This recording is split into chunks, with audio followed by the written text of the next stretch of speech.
Eu quero deixar uma palavra para o seu coração, você que está nos acompanhando nesse momento, e o tema para a nossa reflexão nessa noite que Deus colocou no meu coração, e eu recebo aqui o Dé, que manda aqui a mensagem dele, e vamos ver aqui o que ele manda para nós hoje, Está dizendo assim, quando a noite é mais longa, a luz de Deus está mais próxima. Boa noite, José Rezende, o Dé.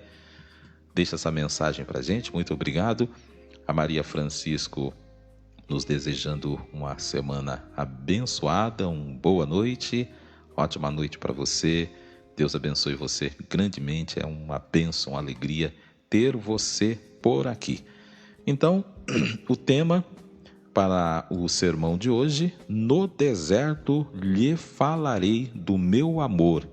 Eu quero ler com você Oséias, capítulo de número 2, verso 14. Oséias, capítulo 2, verso 14. Nós vamos ler 4 versículos, do 14 ao 18.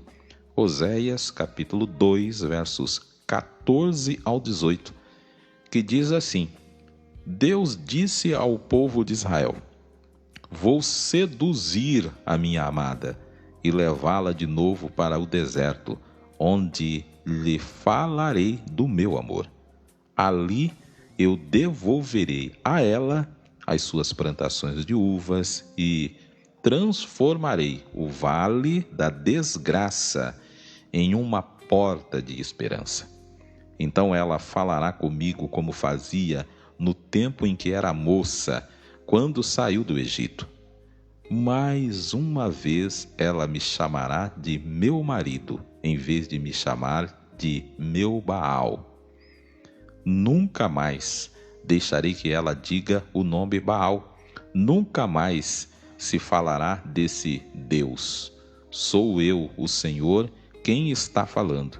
Naquele dia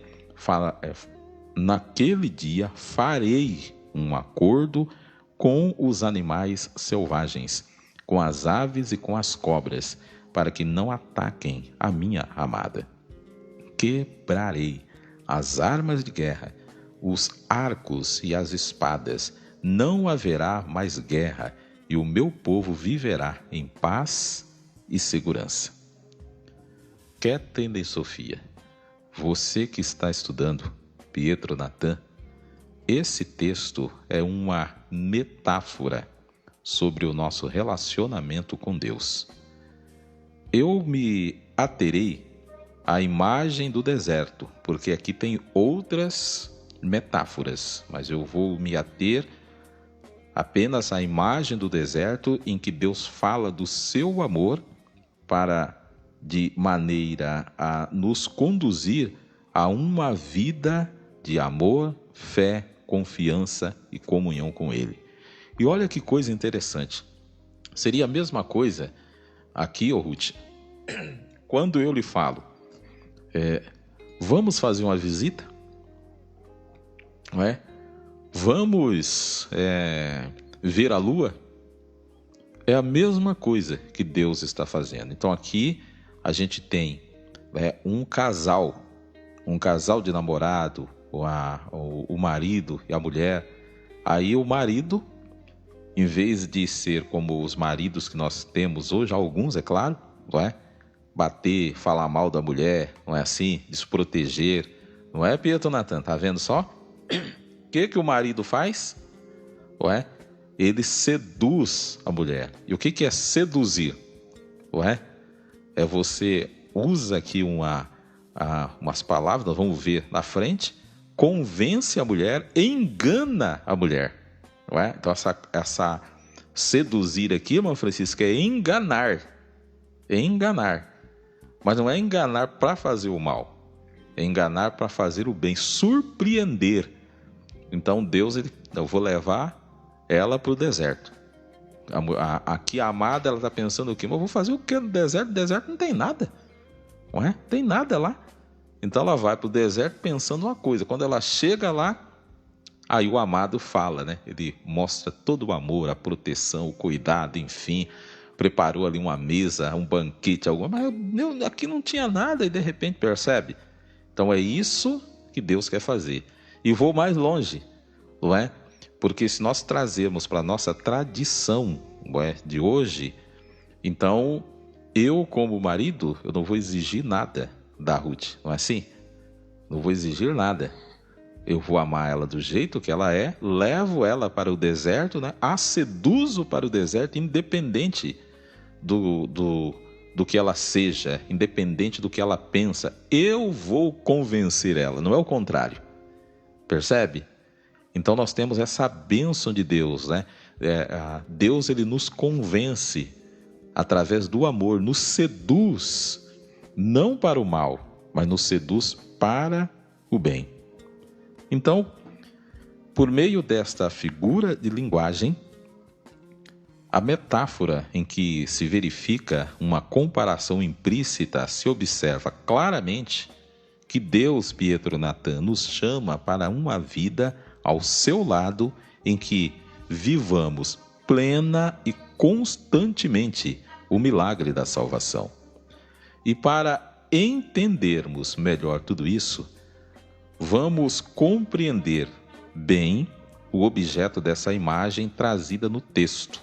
Qual que é a imagem mesmo? O deserto. Viajar, conhecer lugares novos, interagir com pessoas e culturas diferentes é maravilhoso, não é?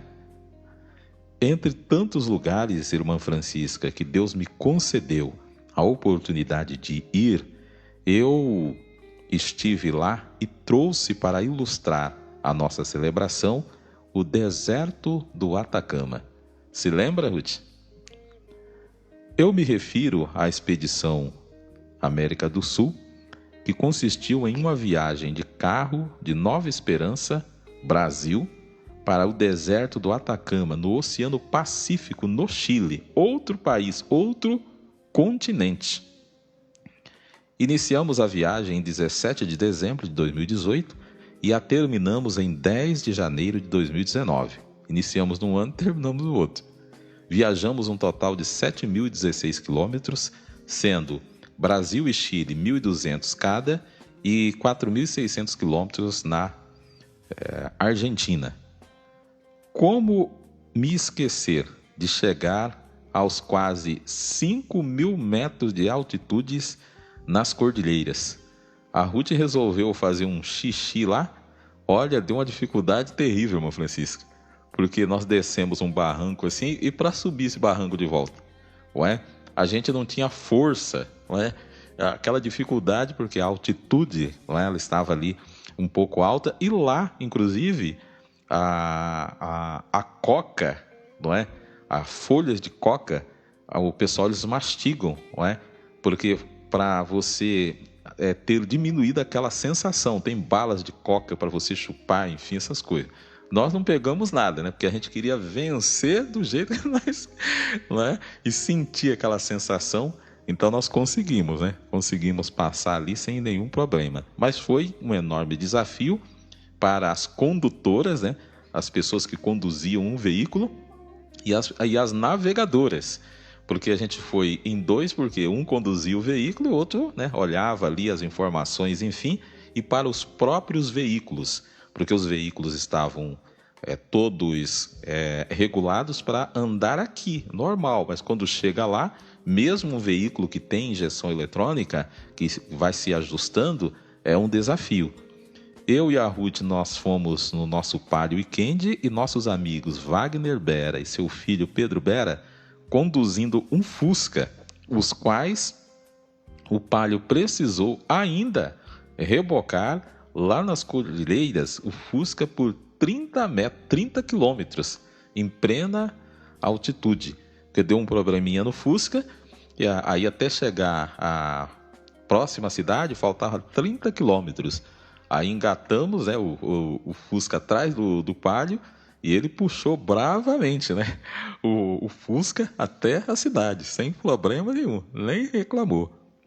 Me lembro das empanadas de queijo e camarão no restaurante da Sandra e do posto IPF, lembra-se? Nas praias de Antofagasta, No último dia do ano de 2018, nós fomos no restaurante.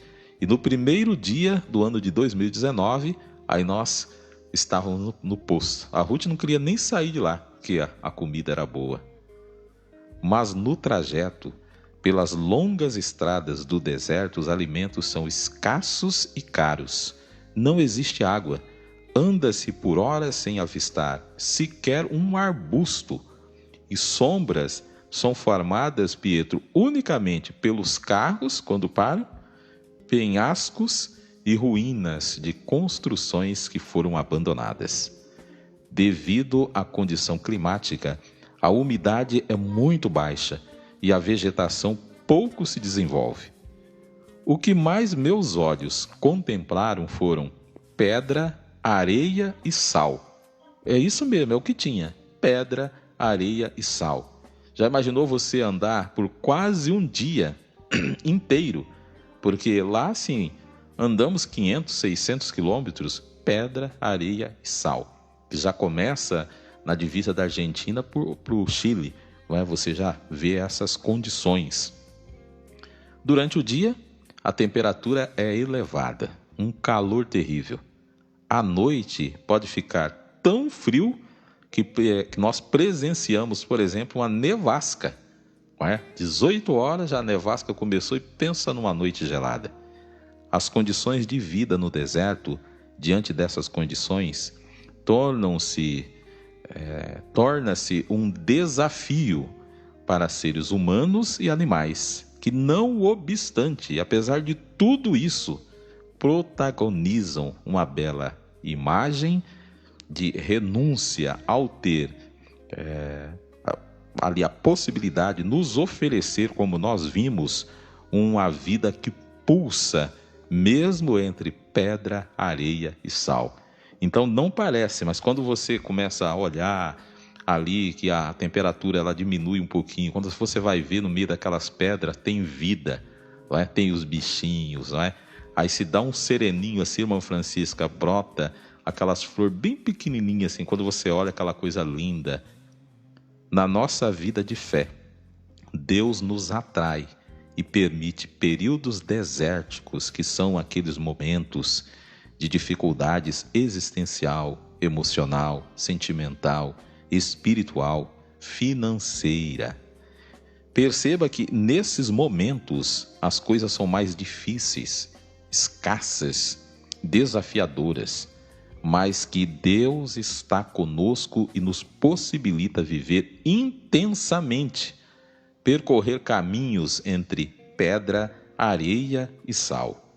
Kathleen Sofia, o deserto, a escassez, a dificuldade é uma escola cuja grade curricular está repleta de disciplinas que trabalham juntas para o bem das pessoas que amam a Deus, as quais ele atrai para o deserto, onde ele fala do seu amor. Portanto, como lemos no texto inicial, tal como um marido que seduz, encanta, fascina a sua mulher e a leva ao deserto, lugar solitário, longe dos olhos alheios, onde falará do seu amor, Deus faz com a gente também. Deus nos leva para o deserto, pois são nesses momentos, irmã Francisca, em que se seca a esperança e não se pode perceber civilização e modernidade que possam curar a nossa dor. A religiosidade desaparece, dando espaço à renúncia e dependência, nos colocando em condições de ouvir Deus falar sobre o seu amor. Eu quero, antes de orar, dizer o que eu aprontei uma vez com a Ruth, não é? Só que o deserto que eu a levei foi num outro lugar, não é?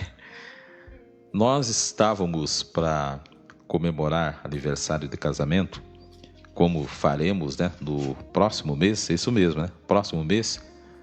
Isso já tem um tempo, acho que foi ali pelos anos de 2004, isso tem uns 20 e poucos anos.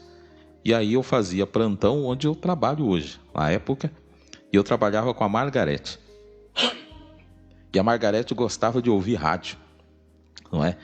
Tem até uma história com a Margarete, mas a gente deixa para outro dia, não é? Senão fica cansativo. Então, aí, Margarete ouvindo o rádio, eu ouvi anunciar que tinha um hotel, irmã Francisca, em Colorado, que eles tinham lá várias suítes, né? Então o hotel anunciava, não, se você quiser fazer aqui uma noite de núpcia, né, para quem casou, a gente tem aqui suíte e tal, enfim, né? Aí eu já ouvi esse negócio e já me deu ideias. Aí passei nesse hotel, conversei com eles, vi como é que era, enfim, né, e tal, né? E fui conversando com a Margarete. A Margarete falou, mas seu Donizete, você vai fazer isso? Eu falei, vou fazer isso, né? Vou fazer, né, e tal. Aí eu montei todo um cenário, né? Organizei tudo, enfim. Aí falei para a Ruth, falei, olha, tem um casamento para a gente ir, um casamento de uma amiga, e aí você precisa ir, não é? E você se arruma, porque, olha, o povo lá é chique, e eu não quero que você vá de qualquer jeito. Irmã Francisca, a Ruth ficou doidinha, e vai para salão, vai para não sei aonde, vai, né, e tal, né? E aí eu, para irritar ela, aí eu comecei a falar da noiva, né?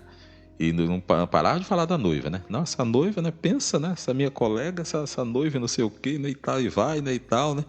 E olha que a Ruth é calma, né? Chegou uma hora, irmã Francisca, que a Ruth ficou brava, né? Você vai nesse casamento sozinho. Que tanto você fala dessa noiva? E não sei o quê, né? Aí eu deixei ela bem brava, né?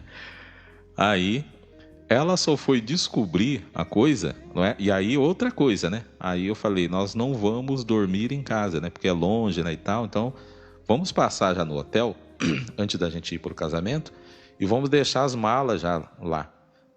Quando chegou no hotel, falei, aí coloquei a Ruth bem longe, né? Senta aqui que eu vou lá ver o negócio, fica aí, né? Aí porque eu já sabia, né? Cheguei no balcão, vocês são os noivos, né? Vocês são os noivos, né? Aí, né, eu já desconversando, né? Para a Ruth não ouvir, né? E tal, né? Aí ajustei tudo ali, deram a chave do quarto, né? Aí eu falei para a Ruth, vamos lá dar uma olhadinha no quarto para ver, né, se agrada, né, e tal, né? Quando a Ruth chegou, que abriu as portas, né, do quarto, o que tinha? A cama, tudo cheio de flor, irmã Francisca, aquela coisa mais linda, né, e tal, né? Aí ela descobriu, e ela estava emburrada, né, por causa da noiva, né? Aí ela lembrou, né, aniversário de casamento. Quando ela olhou assim o quarto, né, aí ela falou, ih, ele me pegou dessa vez, não é? E foi uma maravilha, não tinha casamento, coisa nenhuma, irmã Francisca, não é? Aí nós passamos a noite ali e no outro dia viemos embora. Então, é isso que Deus faz. Olha lá a cara dela, tá rindo de orelha a orelha, né? Então foi assim, algo inesquecível. Deus faz isso com a gente, não é? Quando você acha que está tudo acabado, tudo perdido, enfim, né, e tal, está num deserto, aquela dificuldade ali, o problema é o momento que Deus está te levando para um lugar onde você vai ficar só, para Ele demonstrar. Esse falar do meu amor é demonstrar o quê? Cuidado, dizer que ama, como eu fiz com a Ruth. Então eu quero orar, finalizar com 2 orações, e peço que você ore comigo. Senhor meu Deus, eu te peço de início para que todo o nosso ser seja morada desse teu amor, desse teu cuidado para com a nossa vida, a fim de que contigo, ao passarmos pelos desertos da nossa vida, a nossa vida subsista entre pedra, areia e sal. E compreendamos que o deserto é o lugar especial de esvaziamento da religiosidade e das inúmeras vozes dos demais sistemas da vida moderna. Um lugar de renúncia e de dependência, no qual ouvimos a tua voz, falando do seu amor para conosco de forma imersiva. Amém. Meu Deus, nessa segunda oração eu lhe peço, suplico por essa pessoa que está no deserto, enfrentando um momento de dificuldade existencial. É aquela pessoa que sabe, não tem ideia do que fazer da vida diante dos problemas, da dificuldade.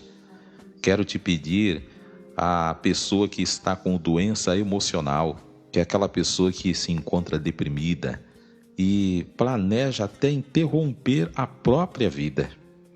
Quero te pedir por aquela pessoa que enfrenta dificuldade sentimental. É aquela pessoa que briga com as colegas de trabalho, com o cônjuge, com a família, com a vizinhança inteira. E você que passa por isso, você tem dificuldade de conviver com você mesmo, a convivência com você é insuportável, você olha para você e não se entende.